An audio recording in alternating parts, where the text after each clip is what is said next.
ويمكن زي ما بدأ حديثنا في بداية الحلقة النهاردة وتحدثنا عن القارة الإفريقية وكيف أن القارة الإفريقية بتتغير بسرعة وبتعيد تشكيل مشهدها السياسي والثقافي والاقتصادي، وأن القوى الناعمة وبالتحديد الإعلام بيعتبر أحد أهم عوامل التأثير في تشكيل وعي المواطن في أفريقيا ويمكن في العالم ككل.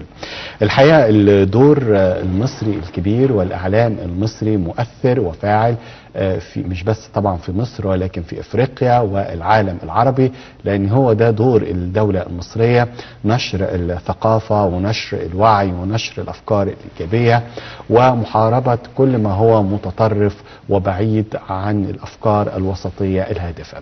عن دور الإعلام المصري في القارة الإفريقية بيدور حوارنا النهاردة، وبنفتح ملف مهم جدا، حقيقة تأثير الإعلام المصري والمساحات الخاصة بالتطوير وكيف يمكن تعزيز هذا الدور لخدمة المصالح المشتركة ما بين مصر والدول الأفريقية.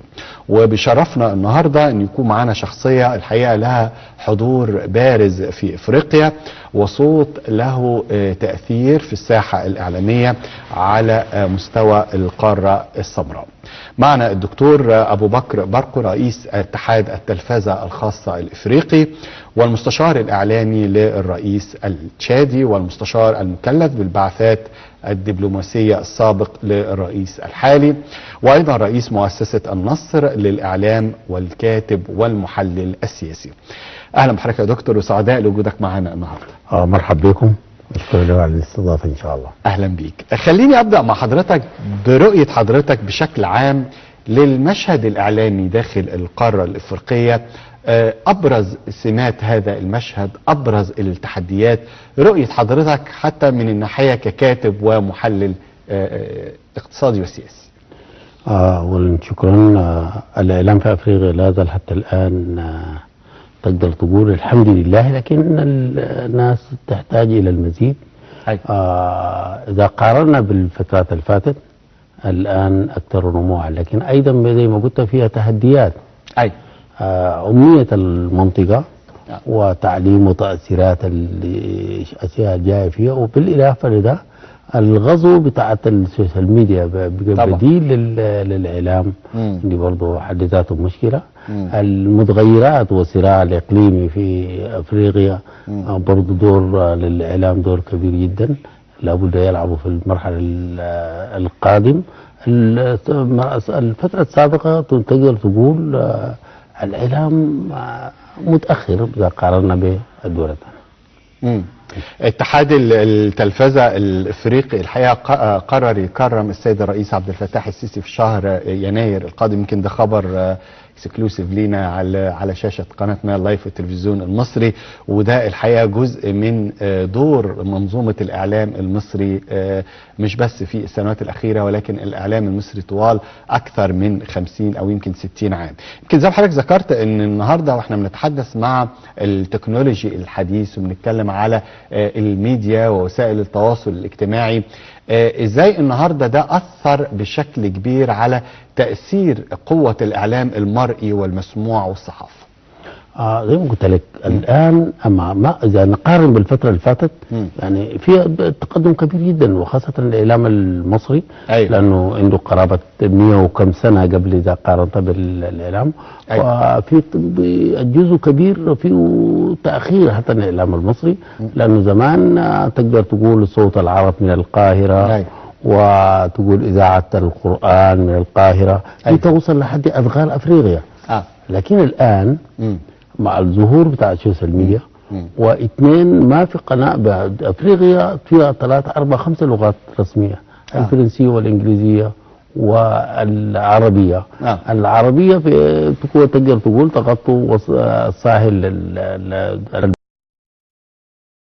المغرب لحد الصومال، لكن أدغال شوية كده متأخرة.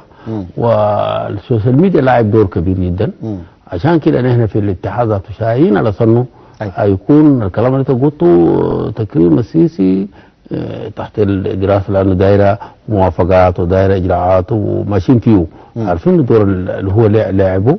عشان كده نحن دايرين نعقد مؤتمر دولي عربي افريقي لاول مره نتناول فوق القضايا بتاع الهجره، بتاعه تقدر تقول كيف نطور الاعلام في افريقيا، وكيف الاعلام في افريقيا يستفيد من خبرات الاعلام المصري بكله بصراحه. طيب انا عايز اجابه على هذه الاسئله يا فندم. يعني خلينا نقول كيف من الممكن تطوير الاعلام في افريقيا ويكون امتداد ايضا لتطوير منظومه الاعلام في مصر من خلال تعاون مثمر ما بين الجانب المصري والافريقي. عندنا خطه ثابته، في عندنا خطه مدروسه الان في الاتحاد التلفزه الافريقيه. هيجوا على مصر، هيكون في توقيع على مذكره تفاهم.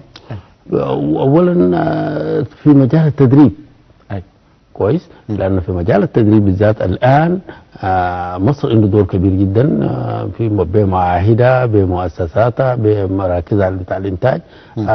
بيكون في شراكة مقابله، برضو الاتحاد يلعب دور على أنه ينقل سياسات لأنه لولا مصر بكل صراحة يعني القارة الأفريقية دخلت في مشكلة، بالذات التطرف الاسلام الفوبيا، بالاضافه ل يعني دخول تقدر تقول الصهيونيه بشده، والصراعات الاقليميه تقدر تقول الصين والامريكان بطرف، الاتراك والمجموعات بطرف، دي كلها شوائب لابد يفصلها المرحله الجايه من خلال الاعلام. والاعلام دي يعني احنا مفكرين نوصل المجموعات هنا يجوا يتدربوا فيهم، وبالمقابل فيهم ونحس الجهات المصرية بكون على الأقل يقيفوا بدعم حتى ولو بالفكري يستفادوا من خبراتهم. ازاي الثقافة والوعي ارتقى بشكل كبير في القارة الافريقية بفضل الاعلام ونشر هذه المعلومات، على الرغم حضرتك زي ما ذكرت ان في اكثر من لغة، بنتكلم عن اللغة الفرنسية واللغة الانجليزية واللغة العربية. فكرة التفهم، هل نحن بحاجة إلى فكرة الدبلجة أو الترجمة لوصول كثير من الموضوعات اللي بتطرح من خلال الإعلام لكل مواطن إفريقي، وأن يكون ملم بهذه الموضوعات بشكل كافي؟ أكيد نعم، الدبلجة مهم. بالإضافة لده المفروض مصر وكنت نحن نقول نعمل يجوا هنا بيكون استفادوا من الخبرات، مقابل برضو اعلاميين مصريين يخشوا مصر مثلا اذا انشا قناه باللغه الفرنسيه تقدر يعني افريقيا تستفيد منه. بالمقابل زي ما انت قلت حسب في كلامك اصلا تقدر الحجم الداخل على الاعلام في افريقيا اعلام بسيطه، لانه الغلاء بتاعت الكهرباء والمعدات والتقنيات في الاعلام مكلف يعني بس الا في جهات داعمه. نحن في التلفزيونات الخاصه فكرنا على صنف في المرحله الجايه وبالذات الجمعيه الامميه هنشارك التلفزيونات الحكوميه من خلاله الهادفة لمصلحة الأفارقة ولمصلحة أوطانهم إن شاء الله بها. يعني يكون في تعاون ما بين القنوات الخاصة والحكومية. نعم. علشان الحديث عن فكرة التكلفة يكون في دعم من قبل القنوات الخاصة مع نقل الفكر والوعي من قبل القنوات الحكومية. ده الحقيقة تعاون جيد جدا ومثمر يعني. اهتمامات المواطن الإفريقي بالإعلام في أي مجال يا فندم، هل هو اهتماماته سياسية اقتصادية فكرية نوع من المنوعات ترفيهية؟ يعني رؤيته، يعني احنا دايما بنقول ان المشاهد بيسعى الى كذا وبنقدم له الشيء اللي هو في حاجة الى مشاهدته. الترفيهية والاقتصادية دي اولوياتهم، لانه السياسية بعيدين من كل البعد، لانه المنطقة حشة من خلال تقدر تقول الإثنية والجهوية والقبلية موجودة في، يعني مثلا اديك في نيجيريا أكبر قناة فضائية أو عندنا في نيجيريا بملكه إلا بلغة الحوسة. الرسالة توصل بلغتهم أكثر من اللغة الإنجليزية ولا اللغة العربية. عشان كده الآن أفريقيا محتاجة لثقافة للفنون والتراث، لأنه غنية المنطقة بثرواته، بتقدر تقول يعني خيراته. عشان كده لابد المرحلة الجاي يكون يعتمد على مش على السياسة كتير، لأنه كثيرين من الناحية السياسية خيطوا إلا الطبقة المثقفة. حضرتك كنت بنتحدث في البداية عن فكرة السوشيال ميديا ووسائل التواصل الاجتماعي، وانها مؤثرة طبعا بشكل او باخر مع وسائل الاعلام المعتادة، لكن للأسف هناك جانب سلبي لاستخدامها، فكرة نشر الأخبار المغلوطة، نشر كثير من الشائعات. وهنا الحقيقة في الدولة المصرية بنبذل مجهود كبير جدا، وحتى دور بتقوم به الدولة أو الحكومة سواء من خلال المتحدث الإعلامي والمتحدث الرسمي لكل وزارة في تجذيب كثير من الشائعات وملاحقة كثير من الأخبار المغلوطة. ازاي ده ممكن يعني نتعامل معه في افريقيا، خاصة في ظل السماوات المفتوحة وعدم القدرة على السيطرة الكاملة على السوشيال ميديا؟ احنا هسه زيارتنا ذاته بخص الموضوع دي ذاته. واحد من المواضيع الشابكة. احنا على مستوى الاتحاد الافريقي الام يعني ناقشنا معهم في حاجات كثيرة، ووقفوا معانا ودعمونا بدعم سخي على صرنا نقدر نعرف نعمل حاجة للقارة. عشان ده نحن انعقاد المؤتمر الدولي الاول الافريقي العربي اذا هزي في القاهره، من ضمن الحاجات اللي احنا قدرنا نناقش هو موضوع السوشيال ميديا. بقراءتنا للاعلام في الفتره اللي فاتت والان بقى يعني بقى آفة كويس هيدمر اولا قبل الاخبار الدبلجه ثقافات وموروثات القاره. بدليل في اوروبا في اي بلد السوشيال ميديا يستغلوها في حاجات يقدروا يستفيدوا منهم. لكن في افريقيا يعني بقت في اعراض الناس بخلق الفتن كويس، بالاخبار الكاذبه والناس هسه بيعتبروا اكثر من الاعلام الواقعي. دي آفة كبيرة جدا من هنا و10 سنوات إذا مشى الحكومات والجهات الرسمية لو ما خطت حد للسوشيال ميديا هتكون كارثة. صحيح. يعني الآن دخلوا في أعراض الناس بتشويه القيادات والبلدان. في رد حكومي أو تعامل قانوني. اشكال ذلك ايه؟ هل يعني اغلاق هذه المواقع التعامل معها؟ لا مثلا بالاجمال ان احنا نطلع بتوصيات الحكومات بتعمل نعم ما بينام، لكن الاقل بيكون في قوانين رادعه. انا اتكلمت عن عضو وزير من البلدان ممكن يعمل غرامه ماليه حاجات بتاع عشان الناس تقدر تعرف. بالمقابل بيكون في برامج في القنوات التلفزيونيه انه ما يقال ما كله يقال في السوشيال ميديا هو حقيقي. مفروض الجهات الرسميه ذاته الان قاعد بياخذ حاجات بقول لك والله كما يتداول السوشيال ميديا هم ذاته قاعدين بدهم السبق القانونيه بغير مبرر. وعليه دي بالذات مشكله كبيره جدا، لانه زمان واحد بيشتري له راديو بيشتري تلفزيون عشان يتابع الاخبار. الان قبل ما انت تبث الفقره دي البرنامج دي اذا في محل عام ولا في ندوه قبل ما انت تطلع من الرسيله بيكون الموضوع مرقت وحرفت. هل انت تقدر تشكي قناه الشمس ولا تقصد لايف ولا جهه؟ لان المسؤوليه بيشيل منه هو دبلج صوره وزير صوره مسؤول وقالوا بس احنا يمكن بنلاحظ ده في القنوات غير الرسميه. هنا احنا في التلفزيون المصري في فكره الثقه ما بين المتلقي والمشاهد وما بين قنوات الدوله، وده يمكن سؤالي لحضرتك، فكره وعي المواطن الافريقي، لان ده بيلعب جزء كبير او دور مهم جدا في فكره حصوله على المعلومه. بيبقى المواطن على درجه كبيره من الوعي في فكره التمييز ما بين المواقع الموثوق فيها او المواقع اللي بتنشر كثير من الشائعات. ازاي نقدر نروج ده، لان الدوله مش هتتحمل كل شيء؟ نعم ده حقيقه معك. احنا زمان القنوات تبث مباشر من خلال التلفزه. الان المفروض الناس تناشد انه الروابط يدوا الناس الروابط من خلال الروابط في التليفون ممكن تتابع بدل تتابع لك السوشيال ميديا. يعني بيكون فيها بديل لانه المواطن مشتاق للمعلومه. بيبقوا كلهم سياسيين ما في فرق بتاع كلهم بيبقوا سياسيين على سوا. إذا كان الحملة شاملة وتوعية موجود الناس لا تتجه على مثلا نيل لايف الرابط بعد البتاع تقول لهم اخوانا في الرابط كده. إذا الروابط موجودة وكده الناس تقدر تستفيد من خلاله. لو ما في مضطرين بركبوا السوشيال ميديا ونخشوا في كوارث. شكل الثقافة اللي في افريقيا، ولو تحدثنا عن الاعلام في افريقيا والهدف منه في فكرة نقل صورة عن الوعي والثقافة في افريقيا، دايما بنقول ان الاعلام بيكون مرآة للشعوب ومرآة للمجتمع، الاعلام والسينما والفن كل القوى الناعمة.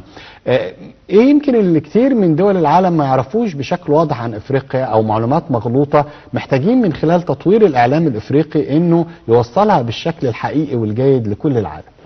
نعم، ده واحد من الاهداف بتاع الاتحاد التلفزي الخاصة بافريقيا. لانه نديك مثال مثلا. الشخصية الانسان الافريقي المسؤول الافريقي لا زال عقله عقل الاستعمار وعقل الغرب. بدليل اذا واحد عنده مناسبه، عنده مؤتمر صحفي بتاع او بدل ينادي يقول لهم يا اخوانا التلفزيون القومي المصري او نايل او تلفزيون النصر وكده، هو ذاته بيقول لك يا اخي وين الجزيره ما جات؟ هنا منتظرين في العربيه، هنا منتظرين في 24 فرنسيه. دي برضه عايق بالنسبه ليه؟ طبعا التطوير بتاعتنا. بنفس القدر هم ذاته جايين على افريقيا. مثلا اديك مثال قناه الجزيره او اي قناه جاي من برا من افريقيا او BBC او CNN وكنت يجي لمصر ودار يعمل فيلم وثائقي 20 دقيقه، يجي ياخذ تصريحه من وزاره الاعلام بوقت بتاعه، لكن بدل يشيل لهم المناظر السمحه، مناطق سياحيه مثلا العاصمه الاداريه، الطرق والكباري في مصر، بيخلوه بيمشي الكلمه دي ساموه لنا فيصل يمشي ياخذ له حاجه كده من فيصل عشان يشوه مصر. لكن في حين انه في مناظر موجوده في مصر بيقارن مع ماليزيا، بيقارن مع اي بلد في الدنيا طبعا. الامثال دي هم بيشيلوا الصوره الشينه الغير مليق بمكانة افريقيا. يعني بيكون التركيز على بعض الصور السلبية غير الحقيقية. نعم. في هنا انه افريقيا غنية بثرواته الطبيعية، بجباله، بصحاريه، باودياه، يعني بمناظره الخلابة، باهراماته، بحاجاته، بياخذوا الحته الكعب. بس يمكن يا دكتور احنا في الفتره الاخيره بقى في وعي اكثر من قبل المواطن والشعب المصري. يعني حضرتك طبعا اكيد مع كل دول العالم تابعت افتتاح المتحف المصري الكبير يوم 1 نوفمبر، وازاي العالم كله كان عنده نوع من الانبهار بالحضاره المصريه وبقدره حتى الدوله المصريه الحديثه على التنظيم واستقبال عدد كبير من الوفود، وده بيكون له تاثير ومردود ايجابي على جوانب عديده منها ثقافيه وسياحيه واقتصاديه وامنيه ايضا. وده جزء ايضا من دور الاعلام، تسليط الضوء على بعض الاحداث الهامه اللي بتمر بيها عدد من الدول. ازاي نقدر نستغل ده في افريقيا ايضا في اننا نسلط الضوء على كثير من المشروعات او الاعمال السياحيه، وان افريقيا بها كثير من الثروات ممكن استغلالها اللي ممكن تكون بدايه لانطلاقه اقتصاديه واستقرار سياسي هناك. نعم. قبل المتحف من الاستديو ان نحيي المشير فتاح السيسي. ايوه سيد الرئيس عبد الفتاح السيسي. نعم. لانه في الفتره الاخيره في طفره في مصر بطريقه غير مسبوق نهائي. ايوه. بالذات في مجال الطرق والعمران والبنيه التحتيه. ايوه. ومصر اليوم بيجي العاشر على مستوى العالم في مجال البنيه التحتيه. ايوه. ومدينه القاهره عاصمه الدنيا. ايوه. يعني كان انا زرته 14 15 16 20 وجيت زرته 23 24 25 في فرق كبير. في كل زياره حضرتك بتلاقي حاجه جديده وفي شارع جديده.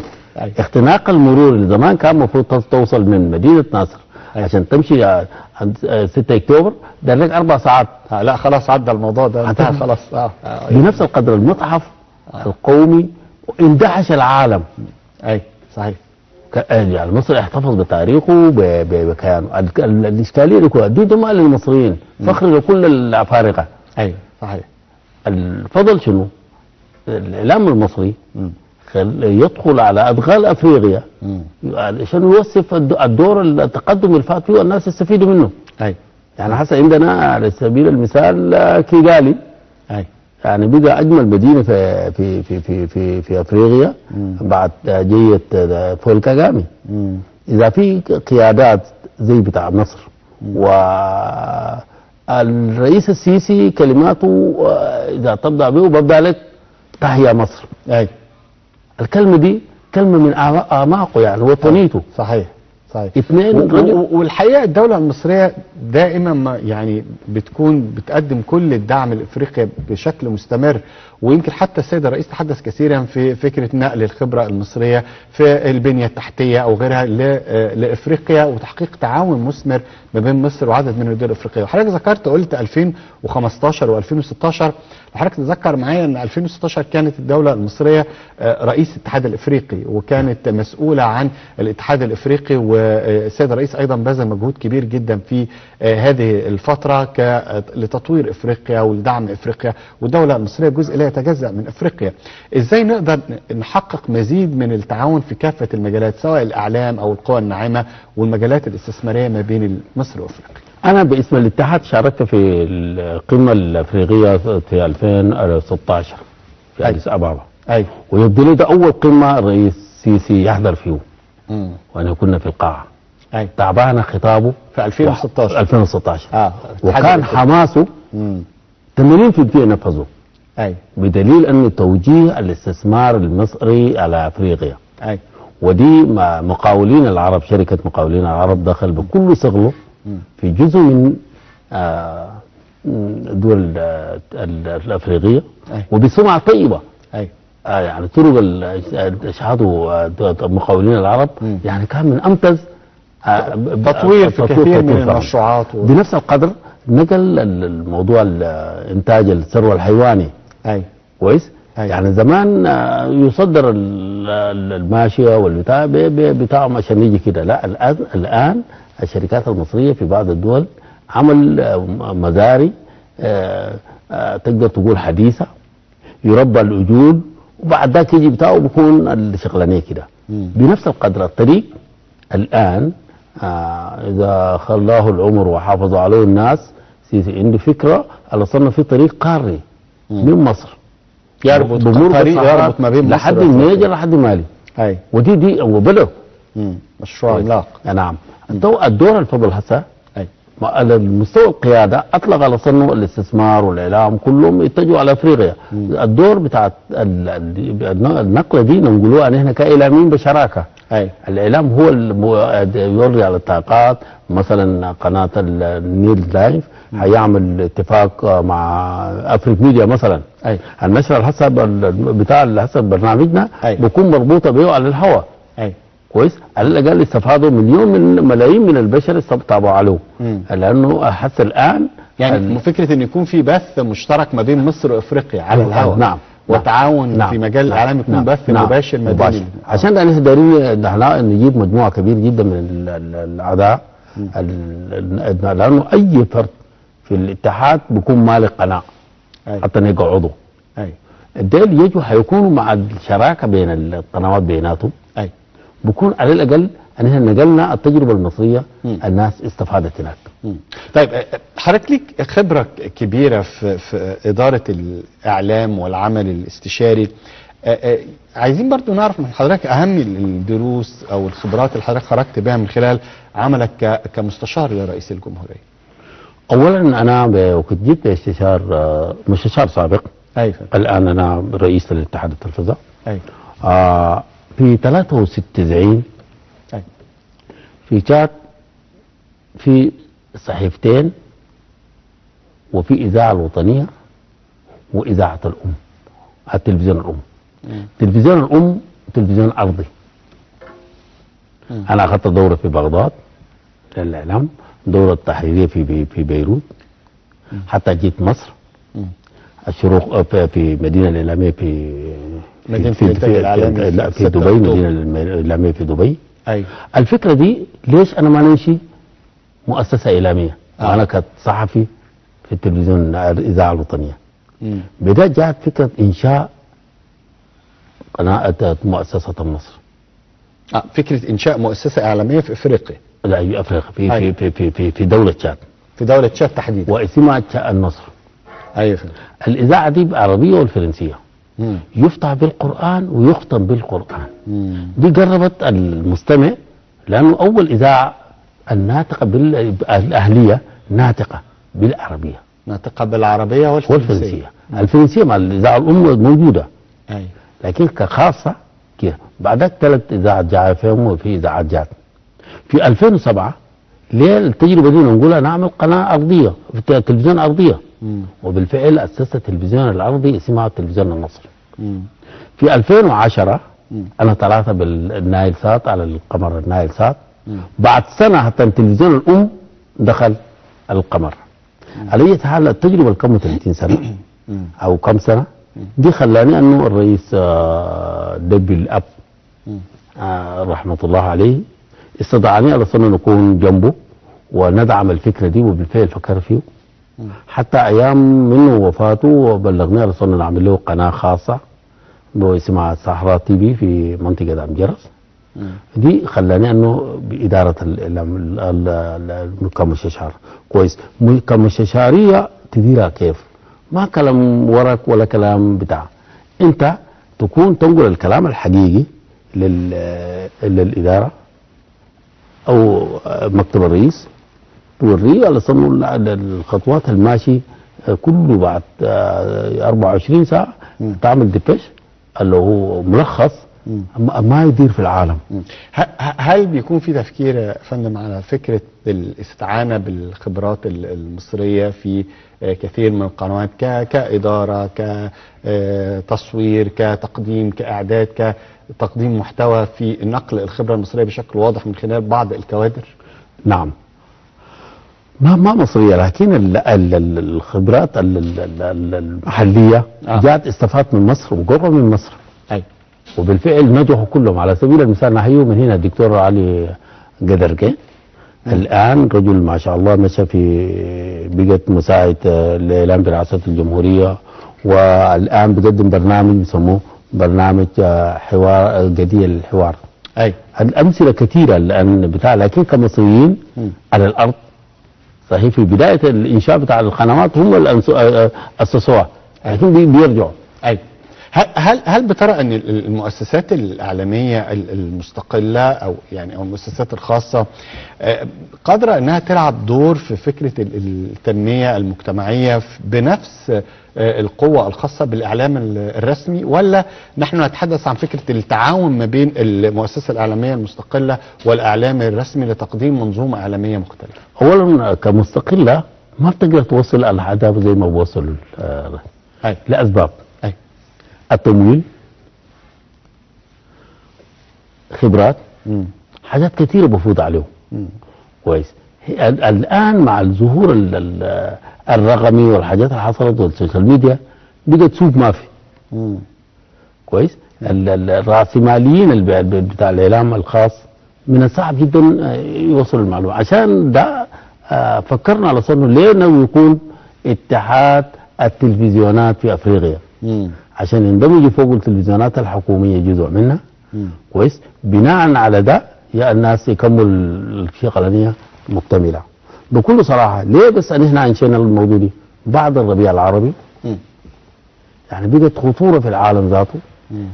ليه بس الاعلام الخاص بقعد يجلد في الحكومات بيخلق الحاجات فتن وكده. نقرب للحكومات ان احنا ما عداوه لهم ما دام نقدم حاجه للمواطن للشعوب، ما دام نقدم حاجه للبلدان. وبالفعل استوعب كثير من الدول من هنا نحييهم، بنين وتوغو وتشاد، مجموعه كبيره جدا بدأوا بدعم للمؤسسات الخاصه وقدرت توصل رساله بطريقه الموجود فيه. الان افريقيا محدد من كل الجوانب. الاسلام الفوبيا او التنظيمات الاسلاميه اللي كان اصلا بقت بهدلت الدنيا دي كلها تراجعت في الفتره اللي فاتت، لكن الان بقت تنشط من بوابه افريقيا. انا وانت الان قاعدين في سيديو ومدينه باماكو عاصمه مالي محاصره. تمسك من الساحل جنوب ليبيا، جنوب الجزائر، المغرب، موريتانيا، تشاد، النيجر، الكاميرون، نيجيريا، بوركينا فاسو، دي كلها محدد ب3 تنظيمات انصار الشريعه، انصار الدين، بوكو حرام، القاعده. ودي وراءه منو معروف الغرب عشان عشان البلدان اللي بقت فيه البترول والخيرات وكده لابد هم مخططين ومخطط على صنه زعزعة والاستقرار في البلدان. وعليه يعني احنا كاعلام اثنين برضه هجرة الشباب عبر الصحاري والبحار وكده، كيف نسكرهم يكون العطالة دي تنتهي من خلال الإعلام القوي. اسمح لي دكتور، مستمرين مع السادة المشاهدين وحديثنا مستمر حول الإعلام المصري ودوره في القارة الإفريقية والتعاون المثمر ما بين مصر وعدد من الدول الإفريقية لخلق منظومة إعلامية مختلفة. لسه حديثنا مستمر مع ضيفنا الكريم، ولكن اسمحوا لنا أننا نخرج لهذا الفاصل ونرجع ونكمل حديثنا. خليكم معنا.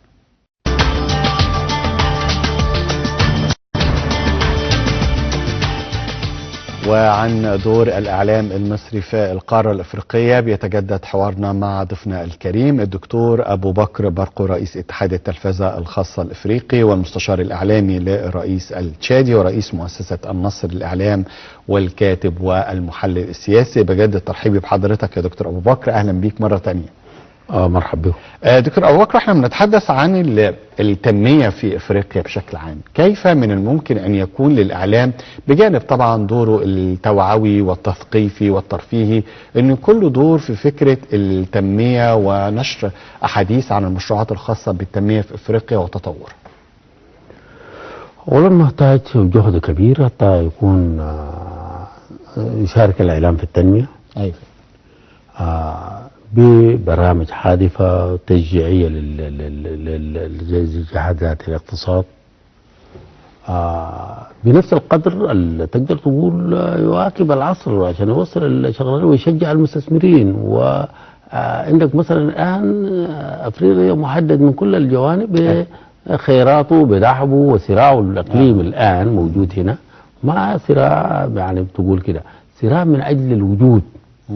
وفي ناس دارين يشتتوا بتاعه على انه تكون كده، لكن الاعلام له دور كبير في يساهم بالتوعيه، يساهم بنفس القدر الرسائل المشفره اللي بقدر برسلها بديلا من المؤسسات اللي تقدر تقول منصات والى الاخر. دي لها تضافر الجهود وبكون في حاجه موحد. مثلا في مالي هنا عندنا رساله معينه، في اديس ابابا عندنا رساله معينه، حتى لو كنت هنا نقدر نرجع. ودي ذاته لو ما تم تشجيع الاعلام دور بسيط، لانه الاعلام زمان السلطه الرابعه. أيوة والان تراجعت. كويس. زمان الحكومات بتخاف او الناس بتخافوا من الاعلام. الان العكس، الاعلام بخاف من الجهات. برضو اتجاه، لانه ليش ما مشجع في جهات ما مشجع. يعني صاحبي بيشوفوها بالذات من هنا انا نقولها في مناطق الصراع. يعني على الاقل الضحايا هم الاولويه، هم الناسين. صحيح. انه الاعلام كيف ممكن ان يكون الصراع السياسي والصراع من اجل السلطه والنفوذ أثر على كافة مناحي الحياة في إفريقيا؟ مش بس بنتكلم عن الإعلام، وبالتأكيد له انعكاس عن الإعلام. يعني كيف من ممكن أن يكون هناك يعني ارتباط شرطي ما بين الاستقرار والوعي والثقافة وعدم المشاحنات السياسية والإقليمية ونشر صورة إعلامية جيدة ومستقرة عن الوضع في إفريقيا؟ أولا زمان السياسة بمعنى سياسة، وبينادوا بالديمقراطية وبينادوا بالحاجة الأفضل. في الفترة الأخيرة السياسيين هم ذاتهم بيبقوا عملاء لجهات. السياسيين هم ذاتهم منافسين من أجل الكراسي وليس من أجل الشعوب.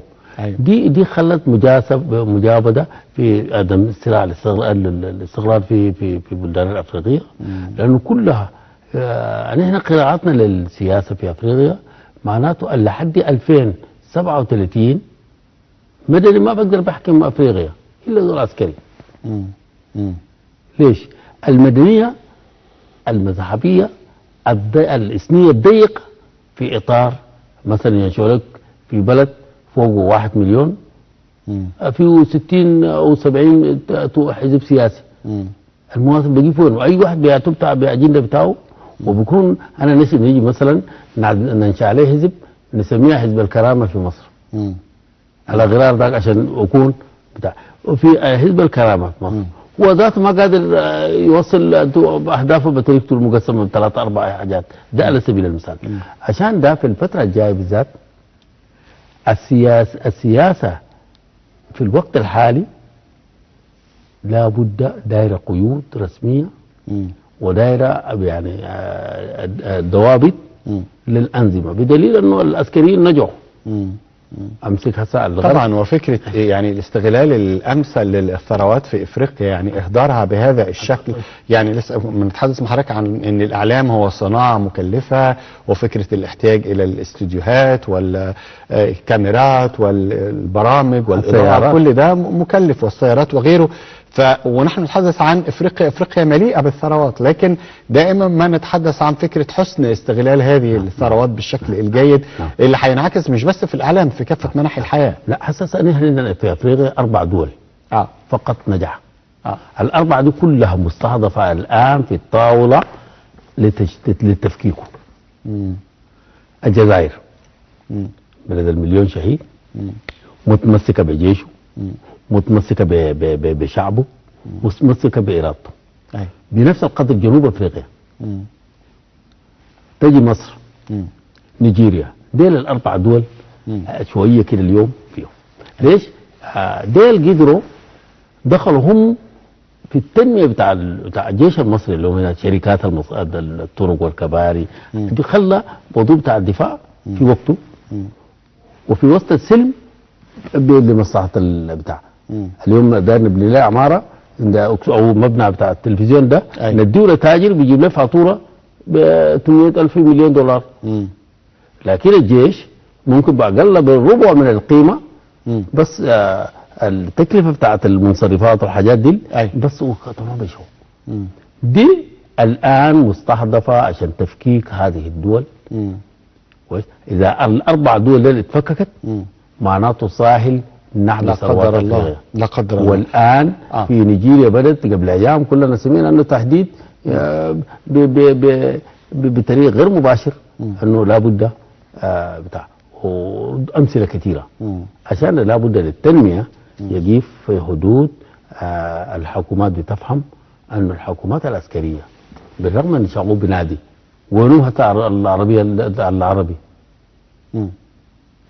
طرشوها كلهم، والان دايرين العساكر الاول هم كانوا يعني تمشي على سبيل المثال اليمن، السودان، ليبيا، سوريا، كلها فككت ورجعت صفر. ليه أن هنا ما نحافظ على الفضل البسيط ديل عشان نقدر الناس يستفيدوا منهم؟ كويس. واثنين انهم خبره. امسك الجيش الجزائري، يعني تلقى ناس اعمارهم كبيره في العمر متمسكين عارفينه لانه هدروا من الحرب بتاع مليون شهيد بتاعهم. هنا في مصر من خلال حرب حضيران والحروب اللي بقى الوطنيه اقوى منهم، مساهمتهم في بلدهم. صحيح. ومتماسكين في الانضباط والجيش بمعنى الكلمه. صحيح. معناته لو ما يقدر هيجوا للدول الحشه الضعيفه. صحيح. الفعل بدل. صحيح. طيب اذا اردنا رسم خريطه كده لشكل التعاون يا دكتور الاعلامي المصري الافريقي، ونحن نتحدث عن المستقبل ونتحدث عن سنوات مقبله وعن تطور كبير في صناعه الاعلام والتكنولوجي، ملامح هذه الخريطه ايه؟ بيكون في تعاون بمعنى الكلمه. هيكون تعاون متبادل بين الدول، حريه التعامل الاعلامي في اي بلد. يعني حسب مثلا انت صحفي داير تعمل لك حلقه، بيكون في تسهيلات من البلد من بدايته، بدل يده الاولويه لجهه ثانيه اولويته كده، عشان تقدر على الاقل انت ذاتك نفسيا مرتاح انك في افريقيا في بلدك قاعد تعيش حاجه. لكن انت اذا درجه ثانيه، ونديك مثال ثاني، اذا بكون درجه اولى ما عملنا حاجه. عشان نحس في الدورات الجايه في الاتحاد الافريقي نحرك الشغاليه في ملفات على صنع لا بقى يكون تعاون شامل في هذه المجالات، ودي نبدأها من مصر بشراكات مع المنظمات الاعلاميه الموجوده. هسه اليوم انا قبل شويه حضرت الندوه عن بيتكلم بمناقشه بتاعت كتاب بيتكلم عن الاسلام الفوبيا، وكلام كان قيم جدا جدا ومع بعض مكتسباته دي. عشان نحافظ على ديل لابد الاعلام ده لو ما بقى اعلام قوي وبمصادره بجانب الحكومات بيشجعونا ما هنقدر نعمل حاجه. لو في رسالة يعني الدكتور أبو بكر يحب يوجهها للإعلاميين المصريين لتعزيز حضورهم داخل القارة الإفريقية، ما هو مضمون هذه الرسالة؟ مضمون هذه الرسالة أولا هياخدوا خطوات إيجابية. نعم مشوا كتير، لكن خليه يفتحوا ملفات عن أفريقيا. يفتحوا ملفات عن أفريقيا في مجال الصحة، في مجال التعليم، في مجال كده، يخطوا يعرضوه على الأقل الأفارقة بيقدروا يستفادوا من دور فيهم. بنفس القدر هنا برضو النقلة النوعية بتاعتهم السياحة وما يلعبوا مصر من خبرات خليه ينقلوها للأفارقة أخوانهم عشان يستفيدوا منهم. يعني في رسالة أيضا من الممكن أن نوجهها الإعلاميين الأفريقيين إلى الدولة المصرية يعني. نعم. دي حتميا. عشان كده قلنا تبادل، يجوا هنا يفتحوا مكاتب، لأنه مدينة الإعلام مركز الإعلام للإنتاج الإعلامي يعني صراحة كبير. هنا البلد دي صراحة كبير. هذا كان الناس تجي هنا تستفيد من الخبرات. مثلا أنا جبت دورة جبتها من قناة النصر 4 في اللايف، بكون 45 يوم 15 يوم ولا أي حاجة. كويس، عشان يطلب بخبرات بنفس القدر ديل برضه يمشوا الدول الفرنكوفونية على الأقل يكون عندهم معلومات عن البلدان، وبيكون يعملوا برضه بنفس القدر يتعلموا اللغة الفرنسية عشان يكونوا على الأقل، لأنه مصر من أوائل الدول دخل فوق اللغة الفرنسية. نابليون جاب اللغة الفرنسية لكن جرى بشنطته ما استفادوا منه المصريين. وحضرتك ذكرت يا دكتور فكرة الصحة والتعليم، وفترة من الفترات واحنا بنتحدث عن انتشار الفيروس الخاص بالفيروس كورونا بشكل واضح، والإعلام لعب دور مهم جدا في هذه الأزمة، فكرة الوعي الصحي ووعي المواطنين ونشر الأخبار كالتوعية. ازاي كان ممكن يكون له دور كبير جدا في افريقيا لتقليل نسب الاصابه في القاره اذا كان تم توظيفه بالشكل الجيد وبالشكل اللائق؟ علينا الافارقه ما نفكروا لبكره، نفكروا عشيه الوقت. عشان كده جارت كورونا جاء في حلقته معنا ياخذ ترتيب على صنه يحتوي البتاع. زي ما انت قلت من محسن من بدري الناس يخططوا خطط في إطار مثلا المرأة الأفريقية لا زال حتى الآن مستوى بتاعه التمثيل في بعض الدول بيفتكروها من الدرجة الثالثة. الطفل لا زال معتمدين عليه المنظمات الأجنبية والدول الأجنبية بتاع بمسميات بتاعت منظمات، وفي النهاية بيجوا خص المخ يعني.